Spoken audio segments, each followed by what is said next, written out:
Hello guys, বাজার কিভাবে বাইরে যা করব। আমার ছেলের জন্য আমি বাইরে যাইতে পারি, ঘরে কেউ থাকে না, 3টা 4টা গেট খুললা তারপরে নিচে যাইতে হয়। যে ব্যাগ দিছি, ব্যাগের ভিতরে এখন শাক আড়ে না, এর জন্য ওই লোকটায় দড়ি দিয়ে বাইন্দা দিছে। আসসালামু আলাইকুম, সবাই কেমন আছেন? ভিডিও বানামু কিভাবে কোনো কিছু মনে থাকে না, বুল্লা যায়। এতদিন ধরে ভিডিও বানাই। ও লক্ষ্মী মহিলা আমি একটা, আমার মতন কপাল পুরা মহিলা যে কোনো পুরুষের ঘরে না যায় তাহলে ওই পুরুষটা ধ্বংস হয়ে যাবো গা। আমার স্বামীও অনেক ভালো মানুষ, এর জন্য আমার নিয়ে খাইতেছে। এই দেখেন কিভাবে বাজার করে নিয়ে আসলাম, এদিক দিয়া বাজার করলাম। কি আর করার, ছেলে নিয়ে বাইরে যাইতে পারি না। 2টা গেট তালা খুললা পরে যাওয়া লাগে, একটা কেসি গেট, আবার দরজা লাগাও। কিভাবে এতগুলা করি, তাড়াতাড়ি করে যাইতে যাইতে তরকারি এলারা জায়গা, এর জন্য জানালা দিয়া ডাক দেয়। হেরা এদিক দিয়ে ব্যাগ ফালাই দেয়, ব্যাগের ভিতরে দেয়। আজকাল তো এতগুলো শাক এই ব্যাগের ভিতরে লইল না। এখন ব্যাগের দড়ি যে আছে ওই দড়ি দিয়া বাইন্দা শাক পাঠাই দিছে। আমিও জানি না যে ব্যাগের দেয় নাই।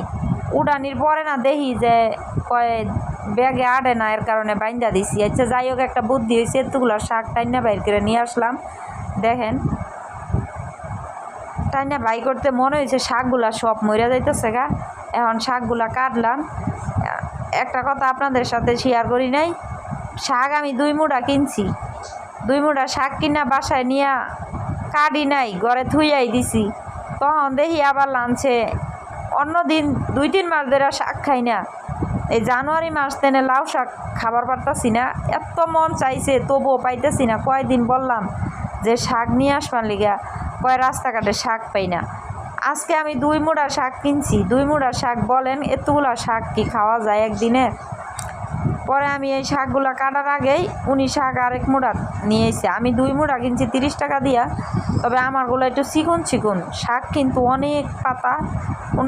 ওনারগুলো একটু বড় বড় পাতা, পাতাগুলো অনেক সুন্দর। 2 মুঠা শাক নিয়ে এসে এখন শাকগুলো যে কাইটটা রেডি করলাম। রান্না তো করা হয় না, এর জন্য রান্নার ভিডিওটা দিবার পারলাম না। সবাই একটু দোয়া করবেন আমাদের জন্য, আমরা যে ভালো ভালো ভিডিও বানাইতে পারি। রান্ধি বাড়ি খাই, ভিডিও বানানোর কথা মনে থাকে না। যখন ভিডিও দেওয়ার সময় হয় তখন মনে হয় আল্লাহ ভিডিও না করি নাই, এখন কি দিব, এখন আর ভিডিও করতে পারব যে এটা করা হয় নাই। যাই হোক, আল্লাহ যেন সবাইরে সফল করে।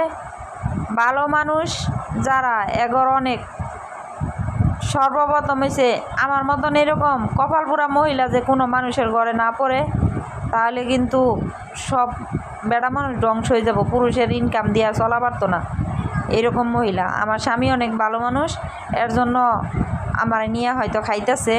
অন্য সব মানুষ হলে আর